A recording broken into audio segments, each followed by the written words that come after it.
Okay, guys, so I will move a little bit more quickly, I think, today, just because otherwise we're going to,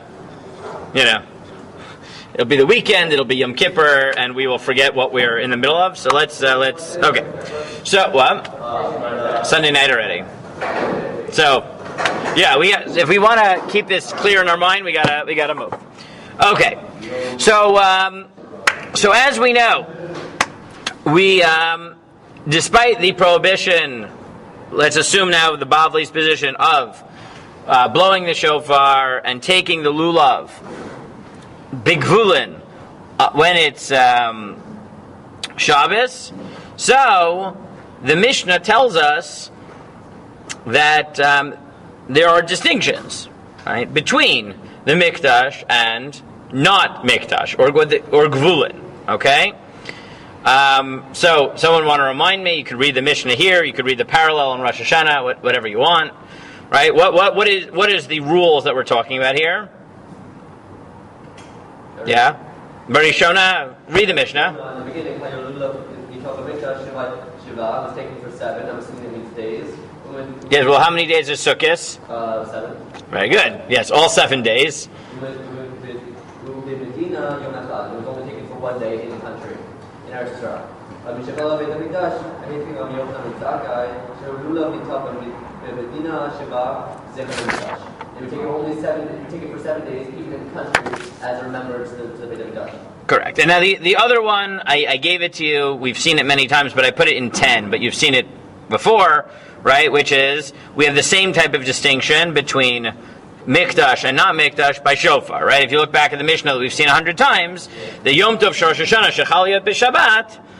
If the first day of Rosh Hashanah is on Shabbat, so b'Mikdash you token avalo b'Medina. You blow the shofar in the Mikdash, but not in the country. And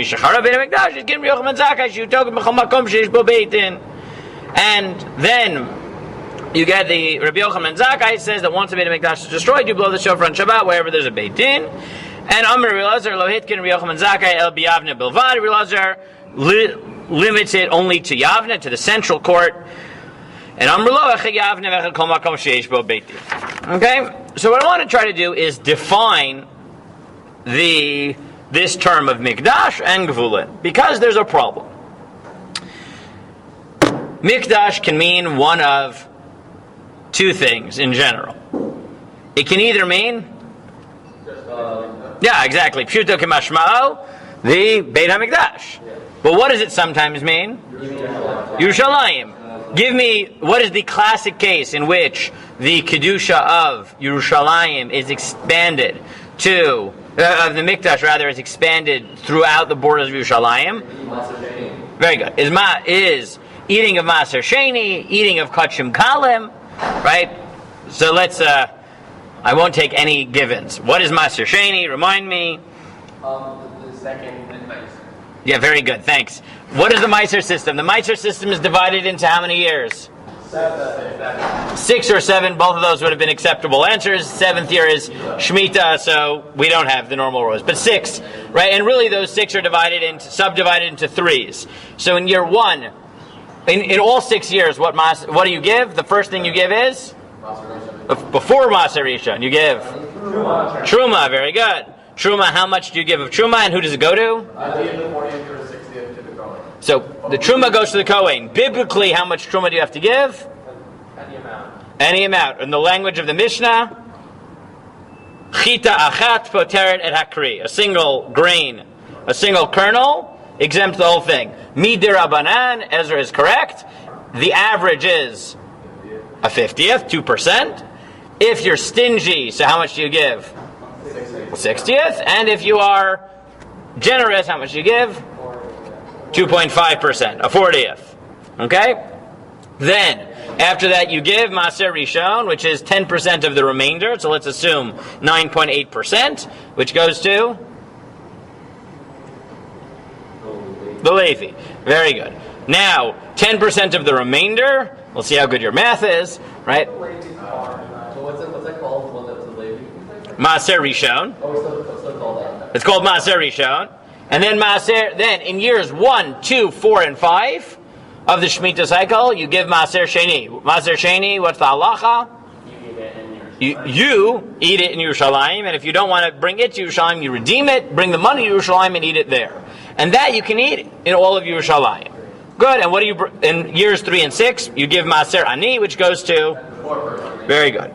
Now the other case in which the Kedushat Mikdash is expanded to Yerushalayim is what's called Kachim Kalim. So Karbanot are in general divided into 2 main categories: Kachim and Kachim Kalim. Very good. Yeah, that's. So Kachim include the Chatat, right? That's eaten by the Kohen or the Olah, which is burnt. But then there's Kachim Kalim, like Shlomim, where part of it can be eaten by the non-Kohen or the Bailim, the owners.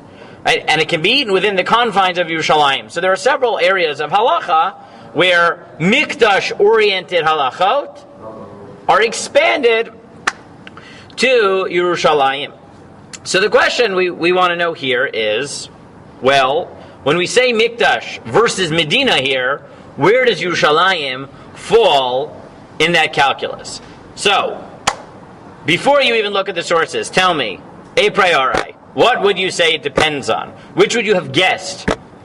Right? And why? Justify your theoretical position. When we say Mikdash here versus Medina, which does Yerushalayim fall into? You think Mikdash based on the true and all those things. It's not a shame. So Andrew makes a general point, which is, well, we know there are areas in halacha where Mikdash is expansive, so let's adopt that interpretation here. Okay, good. Yeah, Yaakov. It would fall into Mikdash because it seems that by the thing that by the Meiser Sheni, you can't fit everyone into the base Mikdash. So you can't really fit everyone in the Lulav into the base Mikdash. Okay, so there could be a practical thing, which is maybe we define Mikdash in a more expansive way when it relates to a broader audience, and Shofar or Lulav logically should be more expansive. And Mikdash, we maintain, right, you suggest a practical distinction, which is things that are more limited, let's say, right, that should or could theoretically be done in the Mikdash, that logically is limited to Mikdash proper, right? But things that have no reason practically to be limited, we expand it. Okay. What else? Any other suggestions? Well, later on we mentioned the opposite, because in terms of blowing the shofar and Shabbat, you're not allowed to, one opinion is you're not allowed to blow in Yerushalayim or something like that, so therefore Yerushalayim is that it's part now, of it. but why, right? Why would you, okay, we've given several suggestions as to why you might, in this case, read Mikdash expansively to include Yerushalayim. Why might you read it limited? Because there's a very real space reality that you can't just like the Mikdash is like the village. That's what we refer to. Good. So sometimes you could just say, well, Mikdash sometimes just means Mikdash. There's a linguistic reason to believe that Mikdash means just Mikdash, which is the word Mikdash means Mikdash. Good. Okay. Conceptually, why might you want to limit it? Right? What would drive you to limit it? I mean, because there's nothing intrinsic about Yerushalayim that Good, is to claim that, well, you have to explain why, in each scenario, the right category is an expansive Mikdash or not. Now, why, Yonatan, would you say that it should relate to Mikdash proper? Right, conceptually. You're saying you shouldn't expand it, but let's put in the positive. Why would you limit it? Oh, you limit it from Yerushalayim? Yeah. I mean, you're saying there's no reason to expand it, but let's flip it and say, okay, why would you limit it? Well, again, because Yerushalayim has nothing intrinsic. No, give me a positive. Oh, positive? I want you to formulate it in the positive. You're right, but I want you to formulate it in the positive. Because the Mikdash has Kedusha doesn't like spill over. So one might be that it doesn't, right, that Kedushat Mikdash might be limited, right? But it also might be that what? Right, what types of things are limited to Mikdash proper?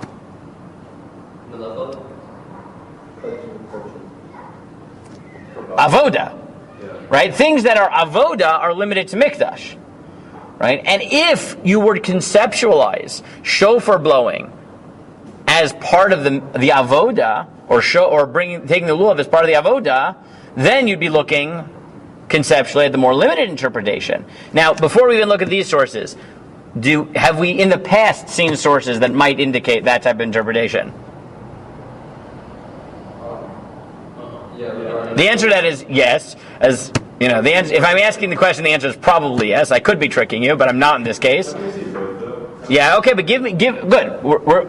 I'm not telling you to decisively say one or the other. Give me a source that might indicate that blowing the shofar is Mikdash oriented. Give me a source that might point in that direction. The shofar is allowed to be blown in Mikdash on Shabbos because of its time of Give me a source. Very good, which is quoted by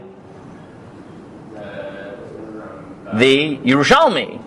Right? Remember that you blow the shofar where you bring the karbanot, right? That was the pasuk in Bamidbar Yud Yud, right? Which the Yerushalmi quotes. If you think that the shofar is linked to the bringing of karbanot, then the shofar might be quasi-avoda-esque. If you're talking avoda, then conceptually the more limited interpretation makes sense. Okay. So let's... Does Yerushalayim have no tie at all to avoda? So that's the interesting question. You can't do avoda out of it, but you can eat certain karbanot, which, right? So that's why it's in this middle state. If you think it's part of the avoda, so then it's more likely to be a limited interpretation of Mikdash.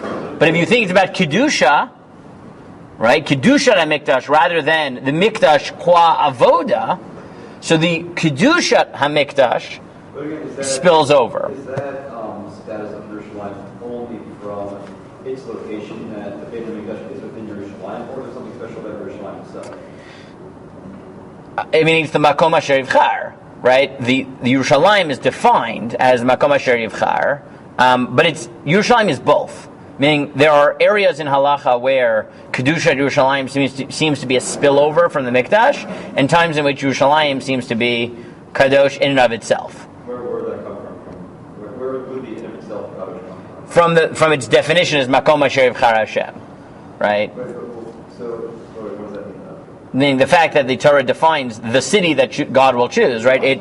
The city seems to have certain significance, right? This comes up to questions of like, can you force your spouse to move to Yerushalayim? Because, right, theoretically, It could just be though because Yerushalayim is the chosen city for the Beit HaMikdash. correct, and that's why Yerushalayim always has this ambiguous, and that's the problem. Yeah, Ezra. Could you say, like, it doesn't say how much art says so just by the language. So Lifnei Hashem Elokeichem usually means what? Yeah. So could you say because of that, they're learning to just not 100%. 100%. Okay, good. So let's look for a moment at the Sifra. So remind me, what is the Sifra? Midrash Halacha on Vayikra. Very good. Written by what generation? Tanaim. Very good. What's Tanaitic? Meaning it's contemporaneous with the Mishnah. Okay, this is very important. This is super, super important. Good. Sifra. The Sifra on Vayikra is also known as Torat Kohanim. Very good. No, Mechilta is on Shemot. Okay. Good. So who wants to take the Sifra? Who wants to take the Sifra? Okay, go ahead, Yuri. So, what's the pasuk, right? Below big blue and kosher, like not in the how we translate it to our suburbs, outside of. Outside. Yeah, let's say outside for now. Outside also. Shofar Beit HaMikdash, Hazkin, Rabbi Yochanan ben Zakkai, Shia, Lulav Mitel, Beit Shiva, Beit HaMikdash. So, and he cites the or not cites, I don't know however you want to say. He quotes the Gemara and Sukkah, or the Mishnah and Sukkah. Is that after the basic? Well, it doesn't quote anything. It's before. This is before it. This is before the Gemara. It's the Sifra. He says the same thing. Yeah, exactly. This appears. Yeah, exactly. And he right. So that after the Beit HaMikdash was destroyed, Rabbi Yochanan ben Zakkai enacted that Lulav should be taken 7 days outside the Beit HaMikdash, where it was born before, as he says of the Mikdash. V'shia Yom Hanach Lulav Aser. On the day of shaking. Right, meaning the Omer. Right, that you don't. Right, the Takana of Yochanan Zakkai is that in the time of the Omer, you were allowed to eat the grain once you brought the Omer, the Chadash, and once the base of Mikdash is destroyed, Rabbi Yochanan Zakkai said you wait till the end of the day. Yom Hanef. Okay, good. Based on the Sifra, what would you guess? What would you guess? Shofar. What do you think? Mikdash. Mikdash, why? Because you have to expand the 7 days from after the Beit HaMikdash itself is destroyed. Well, that's the second half. The first half. The first half is biblical. The second half is rabbinic. The first half is biblical. The first half is that in... Good. So Yudi claims that he thinks the simple pshat, the sifra, is that the reason... Right? Again, we have to talk about two things. One is the biblical law. The second is the derabanan. So first, let's talk about the biblical law of lulav. Right? According to the Mishnah and the Sifra, the biblical mitzvah of lulav is what? In the Mikdash, 7 days, and outside, 1 day. Okay? And then rabbinically, we expand it. Yuri claims that for this, based on the Sifra, he thinks that the Mikdash, the biblical mitzvah of shofar, of lulav rather, is 7 days, and the Mikdash, meaning Mikdash proper. And Yuri claims that his proof is Lifnei Hashem, that the Mishnah says before God, which Yuri wants to understand literally as before God, meaning in the Mikdash. It's a halacha of, right, Lifnei Hashem. If you're in the Mikdash, you take it. It's part of the avoda essentially. But you could be before the Beit HaMikdash in Yerushalayim and still be with it. So you could read it expansively. You're right. But normally Lifnei Hashem means Lifnei Hashem. Right? It means on the Mizbeach. It means, right? Yeah, Ezra. Also, you say just from the fact that, like, it's done, like, say, what says, like, Oh, so that's the second half, right? But Ezra says, well, maybe from the rabbinic half, you can imply something about the biblical half, which is that the Churban here we're clearly talking about is Mikdash proper. So maybe once you know contextually that it's Mikdash, so maybe the whole thing's about Mikdash. Okay, it's a good linguistic proof. Yeah. No, but aside, but it says he only instituted 7 days in Medina. So would that only be in the land of Israel, or would this be, or what would happen outside? So Medina presumably means everywhere else. Presumably. Okay. So when it comes to shofar, when it comes to lulav, who stakes out the position? Who stakes out the expansive position? Who stakes out the limited position? Who stakes out the position that Mikdash, that the biblical mitzvah of lulav is only for 7 days in the Beit HaMikdash proper, not Yerushalayim, just the Beit HaMikdash. Rashi is very clear. Gavi, why don't you read his very clear, and his proof is exactly as Yuri said. So Yuri, in this case, is channeling Rashi. It's a good person to channel. You know what? We'll let Yuri take it. Yuri's channeling Rashi. So read the two Rashis. Good. Take it. Number 3.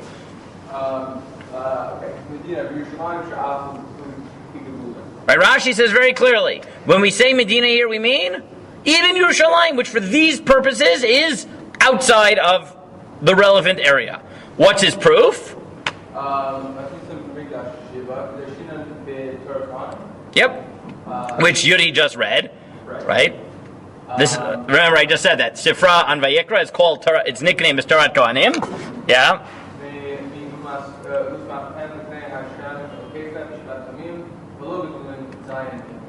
Good. Right. So Yuri channels Rashi exactly, which is Rashi seems to think that taking the lulav in the Beis HaMikdash is, the way I would suggest it is that it is a type of an avoda. What's his proof? The Sifra, because the Sifra says Lifnei Hashem. Lifnei Hashem normally means mamash in the Beis HaMikdash by the Mizbeach. It's an avoda, and when you're talking avoda, so then the conceptual category of Mikdash is Mikdash mamash. Right, literally, the Mikdash, right, and that seems to be the conceptualization of Rashi, and Rashi consistently, and this goes back to Ezra's point, right? Rashi's first proof is essentially the Sifra, which is Yudi's point, but the second proof is very similar to Ezra's point, which is, Ezra, you want to take the second Rashi? Because this really hits your linguistic point, which is, when Rashi comments on why we don't institute the rabbinic prohibition of blowing shofar in outside the Beis HaMikdash, he says why.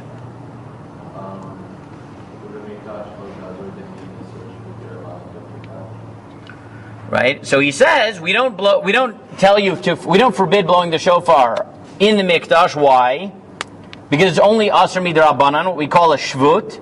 And there's a rule of Ein Shvut B'Mikdash, that all Dirabanan laws are permitted on Shabbat in the Mikdash. But when we say that, we mean Mikdash Mamash. So there it clearly means Mikdash, right? So Rashi is pretty consistent. He says the reason that the biblical mitzvah only applies in the Beis HaMikdash of taking shofar is because Lifnei Hashem, it's seemingly part of the Avoda, and the Dirabanans, the reason that we wave the Dirabanans in the Mikdash is because the Mikdash proper is where we have this rule that Dirabanan laws don't apply. Yeah. Why is this rule then? Because Kohanim Zrizim Heim. What? Because Kohanim Zrizim Heim. Because since the Avoda is in the hands of the Kohanim, we're not worried. So we would assume that the Kohanim know enough that they... Correct. That we don't need to set up protective laws. That's at least in certain places where the Gemara justifies it. What? Aren't other people that are involved in the Avoda? No. Well, like, they're doing the Avoda. No. No one else is involved. Right? What? They're doing Avoda in general. I mean, there may be other reasons as well, but that's one of the main reasons the Gemara brings. Is there any love shaking done in the Avoda? What? Is there any love shaking done in the Avoda? Well, if you think that the shaking of lulav is a quasi avoda, so then yes, right? By shofar, somebody might bring the shofar to the, somebody who's not a buck, might bring the shofar to the... That's correct. So, but in general, we assume that the Mikdash, you're right, there are, for something like that, someone might be there. But once you make a, right, once you set a rule, you set a rule. There, okay. Okay, so basically does that mean that all Gezerah are Siyag? What? So basically does that mean that all Gezerah are Siyagim? Don't apply in the Mikdash. Yeah, but the reason for all Gezerah are because there's just a fence around the corner, not any other reason. The Gzera, yes, usually. There are mitzvot, there are other types of derabanan. There are mitzvot derabanan. Okay. Right? Which they are trying to tease out certain ideas and, but Gzerot are Gzerot. Okay, and I gave you in 5 that the Ritva, again, it's not just Rashi. The Ritva says the same thing, the Rosarua says the same thing, just look for a second. The Ritva, Perush Yushalayim, the Kol Sha'ar Yisrael Nikra Medina Bichol Makom. Now Ritva is a little bit more striking, because the Ritva, right, what is the Ritva's proof? He says the same as Rashi, but he doesn't give a conceptual proof. What's his proof? Right? I want you to be careful, right? The Ritva he doesn't give a conceptual proof. What's his proof? Not Metzias, I'm not going to call it Metzias, linguistic. Which is he just claims that Mikdash means Mikdash. Right? That's it, right? He doesn't, it may be that the Maskana will think that the shofar is a quasi-avodah or something, but his proof is simply the word Mikdash means Mikdash. That's it. He has a linguistic proof rather than Rashi who has conceptual proof.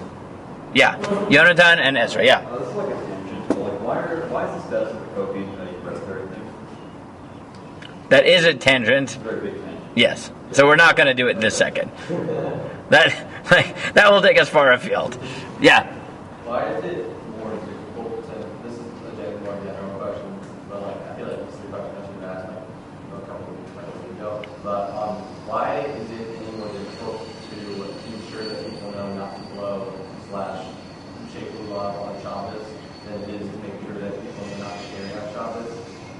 Like, how does this actually serve to be a Gzeira? Because the type of, the people who would actually follow the Gzeira, like they just can actually reach, are the type of people... I don't know if that's true. Why not just send out a letter that says like, hey, no carrying on the Shabbos? I don't know. Realistically, I know most people I know, even who are not so educated, know we don't blow the shofar on Shabbos, even though... Okay, how many people... let me ask you a very simple question, okay? How many people in your normal average shul, okay, know that we don't blow shofar on Shabbos? Almost everybody, probably, right? How many people in your normal shul, when you go into the Kiddush, know that if they get a spill on their shirt, that if they take water to clean it out, they're chayiv misa? Only if they're worn before. What? Only if they're worn before. No. If there's a stain and they try to take it out with water, right? They're chayiv misa according to all opinions. There is no shita that. How many? Have you ever been to a Kiddush where someone did that? Yeah. Yeah, so have I. So, what? What? Yes, exactly. So my point is that I don't know what it is about it, but certain things people are good at I don't know, maybe it's that mitzvot are more exciting, right? So people like remember when we do and don't do them rather than the intricacies of what's forbidden. I don't know. What? Yes. So they're not. So we won't kill them, but it is a biblical level capital offense to clean your shirt of a stain on Shabbos. What? There's malabed. Doesn't matter. Because you're taking out, right? It's shriatozo kipuso. It's a Gemara in Zvachim. It makes more sense to send out a letter that says you're not allowed to make sure you're not to wash your shirt on Shabbos. Yeah, do you know how many times you tell, like, I don't know, people just don't get it. But it makes more sense. I feel like that's more rational to do that. I don't know. I think the reality has proven that it's more that this was more effective. Just because I don't know. Maybe just because people remember what we do in terms of mitzvah more than they do in terms of what's usher. They just don't know everything that's usher. There are a lot of things that are like in Shulchan Aruch or even in the English summary books that you can all read that you don't know. Right? There are plenty of Isurim I could go through that you've never heard. Maybe you all know college. What? One of the things we don't want to know. It's one we know we actually have to follow. But also, because Yeah, but yeah. What? Shofar is a communal practice, so therefore, because you see the lack of other people doing it, is the only reason why you know it's But that may be part of it. But the type of situation that would arise, like a communal practice, is when you're not the one blowing shofar. Look, I know Shomer Shabbos people who view themselves as Shomer Shabbos who don't really know that carrying is an Isser. Okay, that's because we all live in the area. So Okay, fine, but my point is that just the reality is that somehow people remember more. Look, I can ask the same thing. Why don't people know Hilchos Shabbos, which is more important? But they, like the same people remember the exact tunes that we say to piyutim. I don't know. We just the way we function, right? There's certain things that are easier to remember and get the word out about. I don't know. It just correct. So it's easier to just say. So it's easier to say we're not going to be blowing shofar. Well, but it is a communal thing. There's no if you're a shofar as a communal thing when you're going to. That's not true. That's not true. How many people this year who are in bidud, right, who are in quarantine, right, we're desperately trying to figure out how to hear shofar. It is not true that everyone always hears it in shul. That's not how shofar works, right? People who are sick every year, right? People will go around in the hospital blowing shofar for them at their beds, right? You're young and healthy. You're used to only hearing it in shul, but that's not the reality for, first of all, women in their childbearing years, right? Sick people, right? This year people in quarantine. The reality is that there are many, many, many people in the community. Not like a small minority. There is a large, I'm not going to say it's majority, but there's a not insignificant percentage who in a regular year will hear it in a more private setting, right? That's just the reality, right? Also, like the love and that shofar, like these kind of like because people might think because they have like the status of being like a mitzvah object that the rules wouldn't apply. Correct, and they might even be right according to certain shita in the Gemara. But what can you do? Okay, that's Rashi. Who stakes out the opposite position? Wait, if that's right, then how would Xera exist? What? If that's right, then how would Xera exist? That's one of the questions the Achronim deal with that I didn't torture you with. Okay. Yes. But many of the Achronim are bothered by the fact that according to Rabbi Yossi in the Gemara, Ta'ab b'dvar mitzvah is patur. Right? That if you perform a malacha by accident in the process of performing a mitzvah, you're exempt. Right? So all the Achronim say, well, according to Rabbi Yossi, this Gzera makes no sense. Because literally, there's no situation in the world in which you can be chayev. And their answer is that might be why the Gemara says, not you might carry the shofar to blow it, but you might carry the shofar to someone to teach you how to blow it, because that exactly, because since that's preparatory, even Rabbi Yossi would right, and they say maybe that's what's going on. There are other answers, but that's probably the cleanest, right? That's why the Gemara says that, because this way you're chayav according to everybody. Okay, the Rambam. The Rambam in Perush HaMishnayot, what does he say? Number 6. Yeah, what does the Rambam say? Remember, by the way, what language was the Perush HaMishnayot written in? Arabic. Judeo-Arabic. Okay, Judeo-Arabic. If you know Arabic, you won't necessarily be able to read this. It's medieval Judeo-Arabic, but Hebrew and Arabic to be able to tell it. what?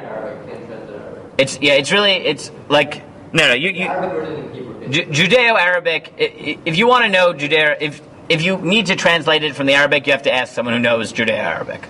That's what I do. I have my go-to person. It's Arabic and Hebrew, right? Yeah, I have my go-to person. I ask, and that's it. The rabbi of the shul where I worked in Toronto, right, Korobkin, speaks Judeo-Arabic. He was. Arabic too, or no? I assume he does. Meaning, for his master's thesis, he was the translator for the Kuzari, Oh wow. and which is also Judeo-Arabic. So when I have Judeo-Arabic questions on like Be'er Shemeshana, I just call him or email him. Okay. Yeah. Okay. So what does the Rambam say? Be'er Shemeshana, what does he say? Yeah. Someone take Be'er Shemeshana. Come on, it's one line. Medina היא כל הערך בארץ ישראל מלבד ירושלים. The Medina is referring to all of the cities in Israel except for Yerushalayim. Good. What's his proof?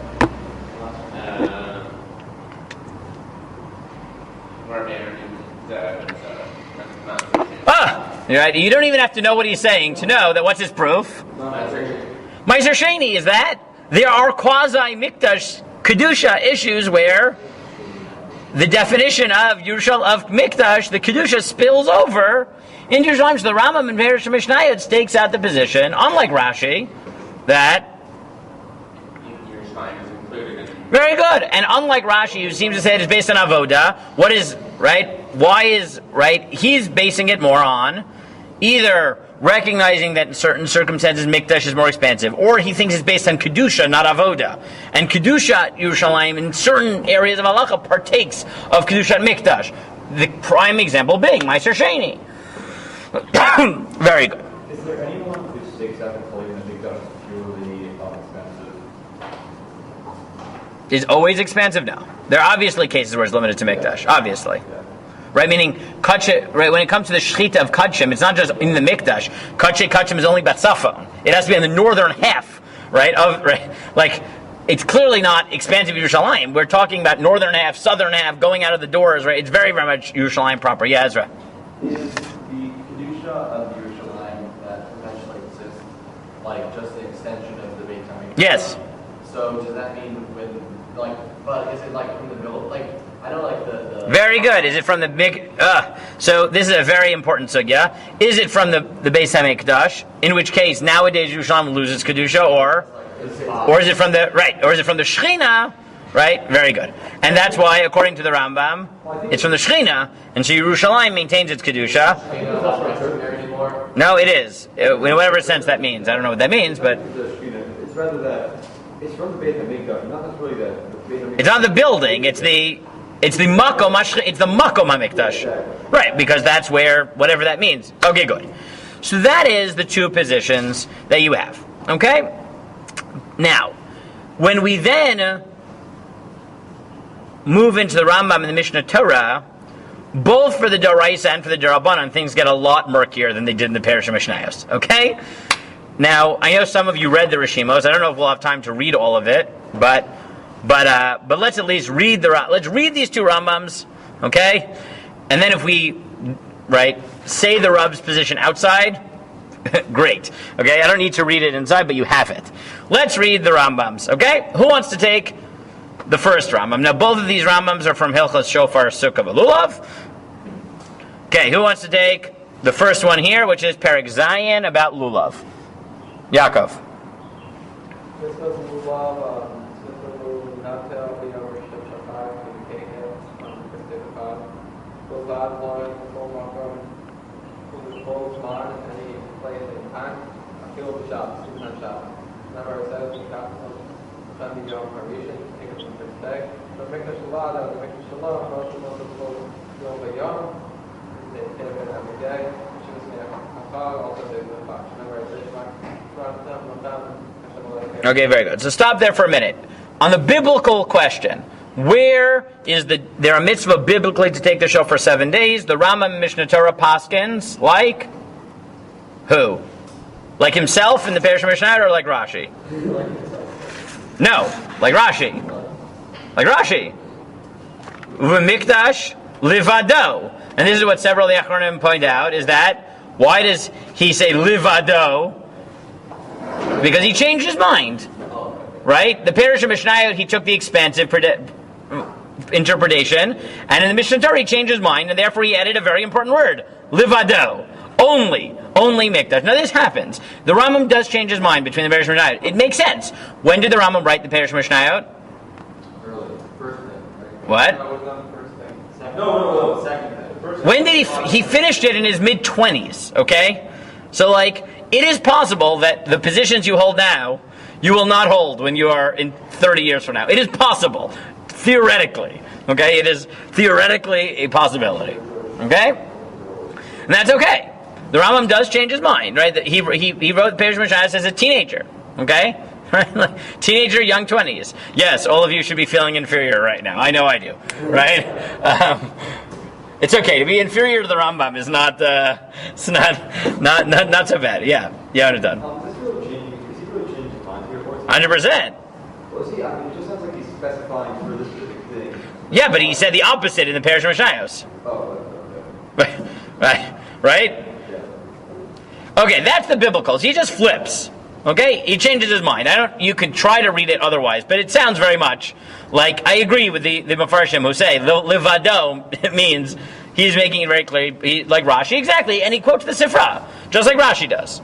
Good, continue, Yaakov.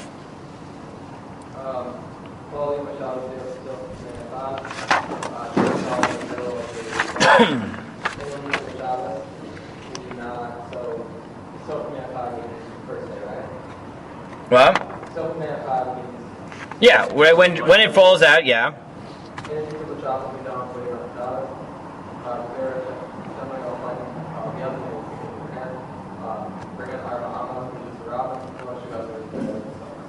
Okay, good. Now go to number 8. Okay, so this is the Rambam by Shofar, but now let's look at the Rambam by Lulav. What is? Other way around. We saw Lulav, now let's see the Rambam by Shofar. What does the Rambam say by Shofar? And remember, this is the rabbinic one, yeah?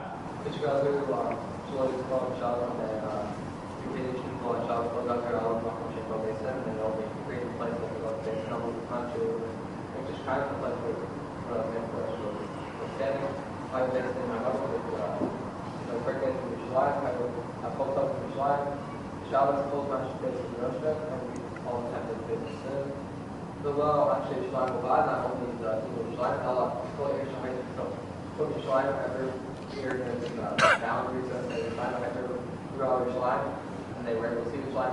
Was there so Anachal, and they were not inside the valley. So I saw Shema here. Yishmael, they could hear the from Yishmael. And they're not seeing the top of the mountain. I saw love Yishmael, Lo, she our hospital there was separate between them. Actually, so I heard that those either very open shot of Yishmael, they watch like Yishmael, Shar or Israel, but obviously Israel. Very good. Okay, here's the problem. The Rambam in Ilchos Shofar, and Ilchos Lulav, right? In the end of the day, Paskin's not like the Rambam in Perush Mishnayot, and says that when it comes to Lulav, Mikdash means Mikdash Levado. By Shofar, what does the Rambam say? Yaakov? What does the Mikdash mean? Mikdash means anyone who could really come to Yerushalayim. Yeah, it means Yerushalayim. Even it expands it. Not only does he expand Mikdash in Yerushalayim, he expands Yerushalayim to mean wherever you could see Yerushalayim. And that sounds like it's on the biblical level. Right? So according to the Rambam, the mitzvah of blowing shofar applies in the Mikdash read expansively, including Yerushalayim. But the mitzvah of Lulav is Mikdash Levado, excluding Yerushalayim. So, now what we got to figure out is, wait a second. Okay, either you think that Mikdash here is Avoda, in which case Shofar and Lulav should both be Mikdash Levado, or you think that it's about Kedusha or something, in which case it applies to all of Yerushalayim. Why is he saying that shofar is Yerushalayim, but lulav is Mikdash? Good, Yaakov. You'll get first dibs because you read the Rambam. What do you think? Can you say that by lulav, everyone has to have their own lulav, so I won't be carrying that by... So you But this is before we get to the rabbinic law. This is on the biblical law. biblically, Right? The biblical law, the mitzvah of shofar is in the Mikdash, and the mitzvah of lulav is 7 days in the Mikdash. For lulav, he defines it as Mikdash, levado, and shofar he seems to interpret as Yerushalayim. Why? Gavi. Well, I think there are two different ideas. I think by lulav, the idea of having lulav all 7 days is specifically part of the avoda in the Beit Mikdash. Whereas by shofar, it sort of has a dual identity of being avoda, but also Being? So Okay. so the avoda from So what definition of Yerushalayim are we looking at? So what definition of Yerushalayim are we looking at? by shofar, we say that the avoda from the Beit Mikdash spills over into the So it could be that it's about Kedusha, but what does the Rambam seem to say? Because the Rambam actually seems to hint at what his reason is. Yeah, Yonatan. I think it could be that lulav is more like it's like a physical difference. Lulav is something that you physically have to shake, and that's your action. But shofar is something that kind of spills over naturally from your trying to come to sound. So you could definitely say that, but guys, I want you to look at words, right? You'll learn that I love theoretical things, but I want you to pay attention to words. Come on. The Rambam tells you, the Rambam is pretty, the Rambam hints at it. What is the difference? Right? You could be right that that's what drives it. But what does the Rambam say? The Rambam says, lulav is in the Mikdash because Lifnei Hashem Elokeichem, which implies presumably it's an avoda. Shofar, yeah, Ezra. Are we sure that it's a doraisa that you're not supposed to go outside of the, like that you're... No, it's not a doraisa. So, Right? The fact that, like, what the difference between Mikdash and outside steps from with Sukkot is an actual thing also? Very good. So Ezra is saying, first of all, wait a second, right? Let's hold off. Shofar, the Rambam isn't telling you that the Rambam isn't commenting on the biblical mitzvah, he's commenting on the rabbinic, right, permission. Yeah. Right? Good. So first is that, you're right, this is a difference that shofar, he's talking about the rabbinic prohibition, and he's talking about the biblical law by lulav. But he also tells you why. It's not a rabbinic biblical distinction. That's not what he says. What is the distinction for him? so you can hear the shofar from outside. So again, that might be part of it, but again, what does he tell you? He tells you, come on. The Rambam tells you, for some reason, that the definition, right, according to the Rambam, what drives the definition of this mitzvah in lulav? Mikdash. What drives the relevant category in shofar? Beitin. Makom HaSanhedrin. Right? That category is more expensive. Right? Good. Why? Isn't the Sanhedrin still on the Well, they're in the chel, right? They're in the chel, right? But, right, what the Rambam seems to think, and at least on the rabbinic level, is that it's not really about Makom HaMikdash, but Makom Beitin. And Beitin is more expensive. And why? What do you think would have given him that idea? Because Yonatan's right. The Beitin also sits in the Mikdash. So maybe that's a din in Mikdash also. Well, why wouldn't the Rambam want to say that?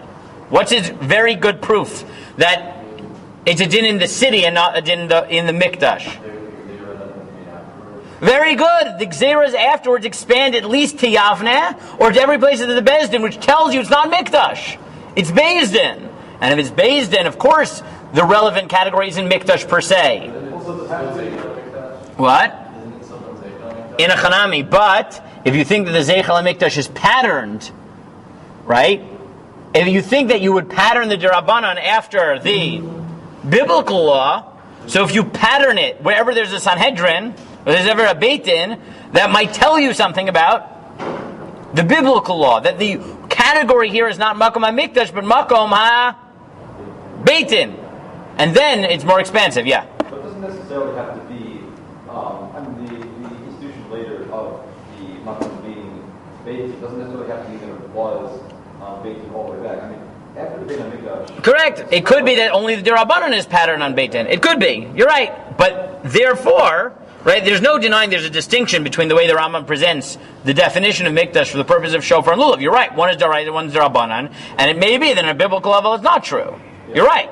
But as we have it, right, the two presentations, the Rambam take different positions. Because in one case, by Shofar, he says it's a problem of Beit Din, which again makes sense, because remember, the reason we're more making when there's Beit Din is because they'll make sure, as Ezra said, to send out a letter to make sure no one carries, something like that. There, the relevant category is, where is there a centralized authority? You'll make sure this is done properly. By Lulav, the question of biblical mitzvah, the relevant category is avoda. And when the relevant category is avoda, mikdash means mikdash. When the relevant category is authority, so then it's not about kedusha, it's about makom ha whatever. And then you can start expanding it. So if you look, this is found in several different records of the Rav's writings. I mean, the Rav didn't write so much in his life, but it's found in the Rishimos, it's found in Harei Kedem. Can you say one more time? Yeah. Right? So according to the Rambam, when it comes to Lulav on a biblical level, why is there a mitzvah 7 days only in the Mikdash? So the simple read of the Sifra, as Rashi notes, is that it's a din lifnei Hashem, because it's an avoda. If it's an avoda, the relevant category is Mikdash. When the category is avoda and Mikdash means Mikdash means Mikdash. It doesn't mean Yerushalayim.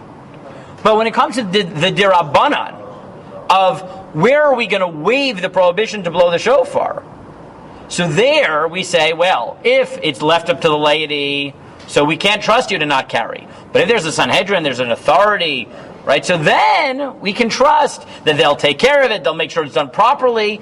There, the relevant category is not Mikdash. Yerushalayim used to be unique because it's where the Sanhedrin were. So in the time of the Mikdash, we blew only in Yerushalayim because that's where the Sanhedrin were, and they were the ones who imposed it, and there was no reason to do it in any other city. After the Beit HaMikdash was destroyed, we said, okay, wherever there's a centralized authority, so they'll issue the same, instructions that made sure you didn't violate Shabbos when you were blowing the shofar. But if that's the case, the relevant category isn't Mikdash per se. The reason that Yerushalayim was unique in the time of the Mikdash is because it was the Makom of the Sanhedrin. Right? But once that's the case, that's not about avoda, that's not Mikdash per se. It happens to be that the Sanhedrin sat in the Mikdash. But the relevant category was Yerushalayim, because Yerushalayim was the Makom Sanhedrin. And that's why that can be expanded fundamentally to other cities. So if you look at the Rishimos, like I said, this is found in the Rishimos, it's found in Harei Kedem. Right? The Rav didn't write up many things, but it's found in at least those two places that I know. He'll summarize the sugya. We'll run through it. Right? So he writes, Parishona Yululav Nito b'Mikdash Shiva Medina Yom Echad Ad Kan L'Shono. Ayin Perish Rashi. Shemafarish Shadin Yerushalayim Hu Gevulin. Right? So we saw Rashi thinks Yerushalayim for these purposes is outside the Mikdash. Reloka Mikdash. Birama Rambam b'Ferushola Mishnah Ha'eleh Shadin Yerushalayim B'Zman Beit HaMikdash Kaim K'Mikdash. The Rambam and Perish Mishnayot argued that, biblically speaking, Yerushalayim was part of the Mikdash for these purposes. V'not l'mod lulav kol shiva v'natara. V'hinei, hadir Yerushalayim hi k'mikdash, nimtza l'gabei kama inyanim. And he said this notion that Mikdash and its Kedusha can be expanded, the way the Rambam does in Perish Mishnayot, not like the Rambam does in the Mishnah Torah, but in the Perish Mishnayot, you see in certain areas, Kachim Kalim, Meiser Sheni, Nechon Lifnei Mechomat Yerushalayim, right? You can eat certain karbanot and Meiser Sheni in the walls of Yerushalayim. Ki Yerushalayim yesh kedusha at Machane Yisrael. Yerushalayim has kedusha of the Machane Yisrael. V'achilat Kachim Meiser Sheni b'toch ha'ir chashuv v'achil lifnei Hashem. And eating karbanot and Meiser Sheni in Yerushalayim is also a type of before God. So now the Rav adds something, which is, how did the Rambam get out of the Sifra that he eventually is convinced by the Mishnah Torah that it's only in the Mikdash? And what's his answer? You could say Lifnei Hashem means Avod in the Mikdash, but you also might think it just means Lifnei Hashem, not avoda, just Lifnei Hashem. And the fact that you can eat karbanot, Lifnei Hashem, and sometimes that it spills over to Kedusha Yerushalayim, is what gave the Rambam his opening in Perish Mishnayot to say it's not a din of avoda, it's a din of Kedusha. And when it's a din in Kedusha, so sometimes Yerushalayim is Kedusha's Mikdash for these purposes. Klomar Achila Mikdash Ayin B'Yerushalmi Vishnatenu, and he said, look at the Yerushalmi, it's basically the same as the Sifra. Usmachtem Lefnei Hashem Elokechem Shavad Yamim, Itanai Tani B'Simchat Lulav Akadav Medaber, Itanai B'Simchat Shlomim Akadav Medaber. One says this is about the Lulav, one says it's about the Karbanot. L'chadman the Amar Apostle Koyam Mitzvah Achilat Shlomim B'Yerushalayim Kol Shiva. One says the mitzvah is eating the Karbanot all 7 days of Sukkot. Uluman the Amar Sheni Hakra Mishtoi B'Mitzvah Netilat Lulav Kol Shiva. And the other says it's about Lulav. Umashma, he said maybe it's the Yerushalmi that keyed off the Rambam Perish Mishnayah, because the Achilat Karbanot is something that's totally in Kedusha and can be done in all of Yerushalayim. Umashma shemitzvah nitila lulav noheget Yerushalayim v'dome lemitzvah simchat shlomim shenoheget Yerushalayim kol shiva. And gam b'shofar shita Rambam mishemikdash kol Yerushalayim kula. And also when it comes to shofar, he thinks that it's expanded to all Yerushalayim, as we saw. Okay. But he notes that the Rambam, while he retracts when it comes to shofar, when it comes to lulav, and in Perish Mishnah he thought all of Yerushalayim, and in the Mishnah Torah he thinks it's only the Mikdash. When it comes to shofar, he's consistent throughout, that it always means all of Yerushalayim. Yeah. If you're going to say Lifnei Hashem is literally just like Lifnei Hashem, how do you limit that to only Yerushalayim and not like Eretz Yisrael? Because it never means that. Lifnei Hashem never means that in Torah. It just doesn't, right? Okay, but then if you turn over the page, the Rav then says, but wait a second, okay?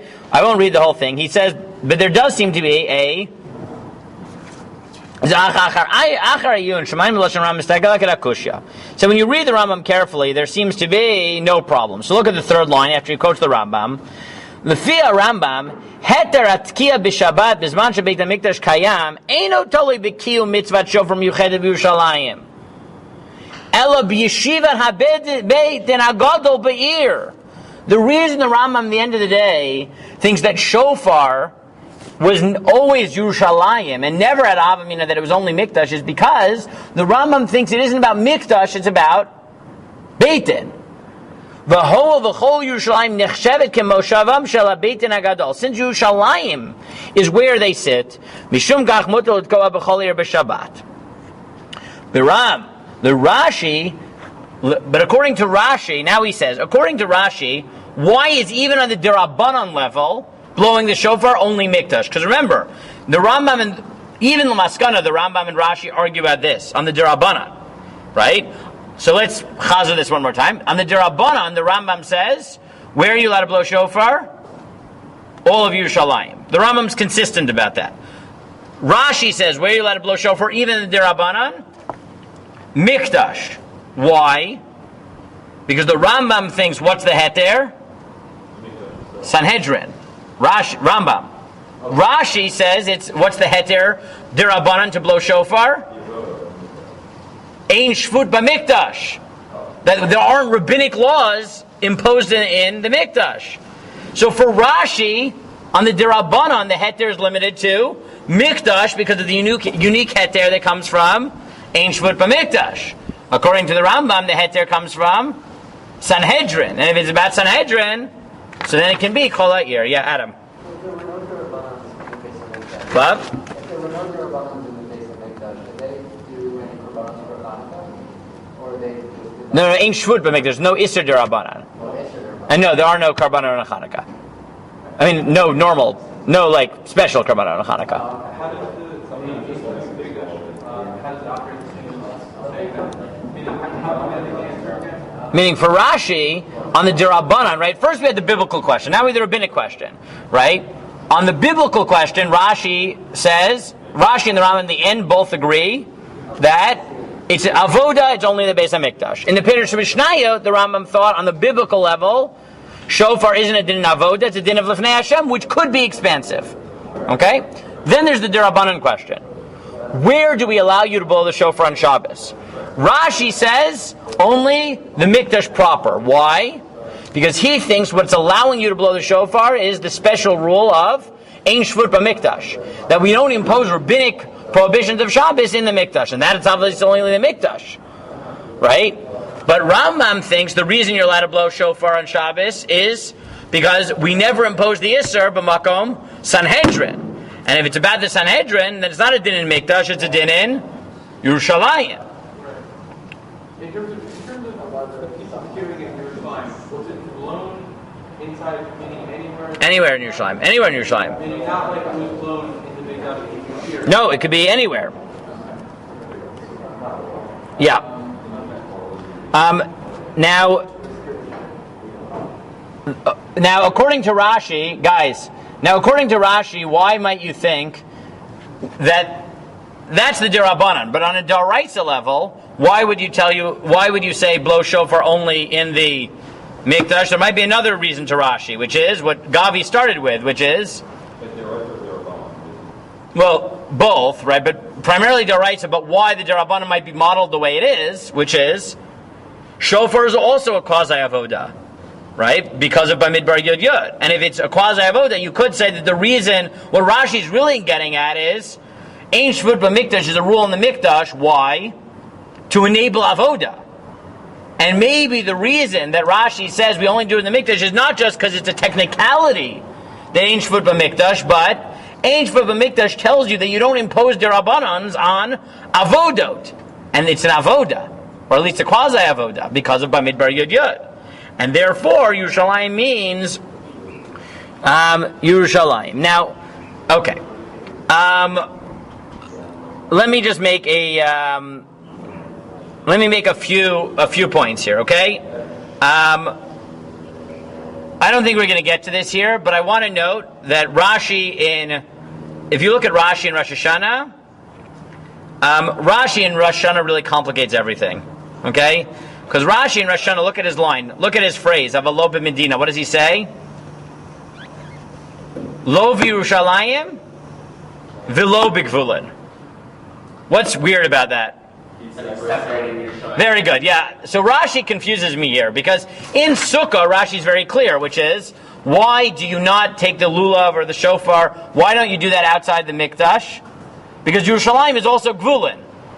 But in the Mishnah, in Rosh Hashanah, Rashi says, it's not Gevulin, and nevertheless you don't do it. Right? Because he distinguishes Gevulin from Yerushalayim. So this Rashi complicates things for me conceptually, right? In ways that, right, I think deserve, okay. Outside, let me say the following, and this will give you a vort for, okay. This is the second half here of the Rav. The Rav says, okay, we've seen that according to Rashi, there's good reason to believe that shofar and lulav are both avodot. And according to the Rambam, at least lulav is. So he gets into a quite technical question, is it only in the Azara? Is it all of Harabayit? Not sure. But he says, okay, but why? Right? Why are lulav and shofar, which are not really avodot, why do they seem to have certain properties, the avoda, right? Because so far we've just said, okay, they seem to have certain properties, the avoda, so that's why it'd be in the Mikdash. But you've got to probe one level farther conceptually, which is, okay, it's very nice to say that lulav and shofar are quasi-avodot, so they're limited to the Mikdash. In what sense are they avodot? Right? That's the next conceptual question you have to ask. So in what sense are they avodot at all? What is a... we typically define avoda as a refund to the korban, right? So that, exactly. So in what sense are these karbana? They're part of the korban. They were. In what sense? Well, the shofar was blown, and my intention to be positive. I don't know how to go out. I mean, Good. So essentially the Rav goes in this direction. So if you look at the 4 lines from the end here, the Rav says what it seems to emerge is v'nir'eh ki atzara shava shebehenu kiyum hasimcha yidei shira v'halal HaKadosh Baruch Hu shebishtehen. There's one thing which we know is not really the karban, but always accompanies karbanot, and that is shira. Shira. right? The Leviim sing, right? Because there is a notion that part of the avoda is song and an accompanying contextualization of joy. So the shofar makes a lot of sense, that that's the same thing. And once the Rav has that, he argues that maybe lulav is the same way. That just like shira on the karbanot integrates into the avoda because it adds to shevach to HaKadosh Baruch Hu, shofar and lulav the same way. He writes, "Belulav mekaimim kiyum shira v'hala be'etzem nitilat tokanal." He's mechadesh that the lulav itself is a kiyum in shira. And what's his proof?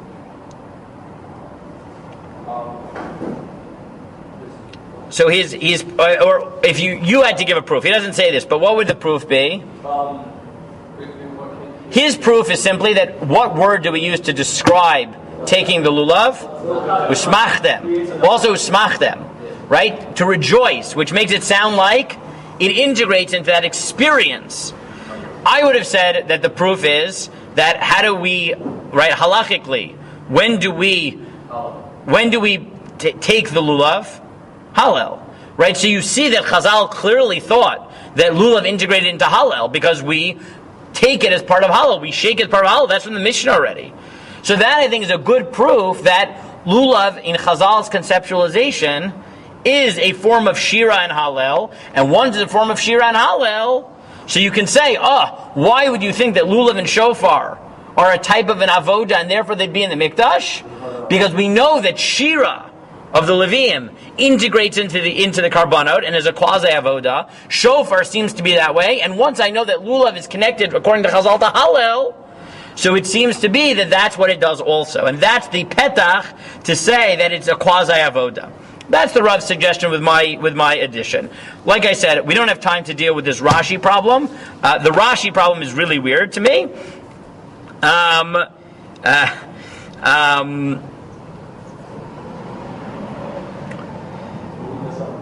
You know what? But think about this weird Rashi, and you'll see that everyone was really bothered by this Rashi as early as the Ramban. The Ramban in his drashot to Rosh Hashanah already was bothered by this Rashi. Why is it weird? So what's weird to me is this weird formulation that he says, right? Don't blow the shofar, lo b'Yerushalayim v'lo b'Gevulin. That he clearly thinks Yerushalayim is not Gevulin, and nevertheless he thinks don't do it in Yerushalayim. Oh, why is it make the point? Yeah, I mean, if you say that Mikdash, if you say Yerushalayim is Gevulin, like he says in Sukkah, so I get it. Here he says it's not Gevulin, nevertheless you don't do it. So this is weird to me. Okay, but we'll leave that for another time. We got the main issues out. I know we went a little bit faster today, but that's, I want to make sure we close a conceptual unit before we go into Shabbos and Yom Kippur and whatever. What time is it? Yeah, I know it's past. What time is it? 04. Okay, so I'm going to do question answer in 10 minutes. So just